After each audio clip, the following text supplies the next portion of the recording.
இஸ்லாமி இது கோழிக்கறி, சிக்கன், முருங்கைக்காய், உருளைக்கிழங்கு போட்டு குருமா. இது எப்படி செய்யணுன்னா,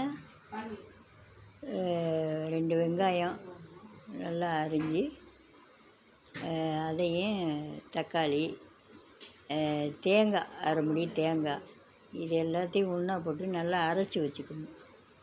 அப்புறம் எண்ணெயை ஊற்றி இதில் வெங்காயம், ஒரு வெங்காயம் தாளிக்கிறது போட்டு அதில் நல்லா வதக்கிக்கிட்டு, அதில் கொஞ்சம் கரம் மசாலாவும் அந்த எண்ணெயோடு போட்டு, இந்த கறி குழம்பு மசாலா, கரம் மசாலா அதையும் போட்டு நல்லா அந்த வெங்காயத்தெல்லாம் நல்லா கிண்டிக்கிட்டு, அதில் ஒரு 2 தக்காளியை அதோடு போட்டு நல்லா கிண்டிட்டு, பச்சை மிளகா, கொத்தமல்லி, புதினா எல்லாமே போட்டு நல்லா கிண்டிட்டு, இஞ்சி பூண்டு விழுது அது ஒரு 1 ஸ்பூனு அதையும் போட்டு நல்லா பெரட்டி விட்டு, மிளகாத்தூள் 1 ஸ்பூன், இது 1/2 கிலோ கறி, இது 1 டீஸ்பூனு மிளகாத்தூள். காரம் உங்களுக்கு எவ்வளோ தேவையோ அதை போட்டுக்கோங்க. நான் 1 டீஸ்பூன் தான், காரம் கம்மியாக தான்.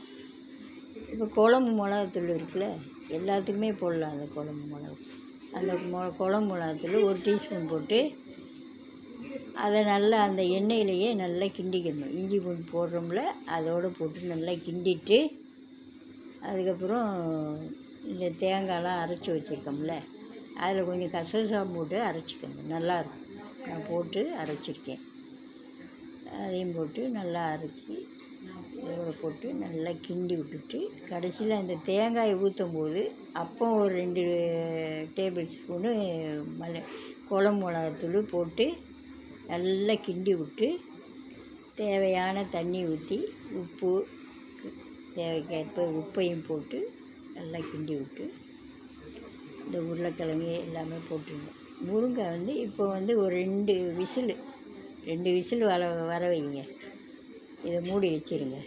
நல்லா கரெக்டாக தண்ணி ஊற்றி நல்லா கிண்டி விட்டு, உப்புலாம் பார்த்துட்டு நல்லா மூடி வச்சுட்டு, நல்லா இதை மூடி வச்சுட்டு, அதுக்கப்புறம் இறக்கிட்டு முருங்கைக்காய்லாம் போட்டு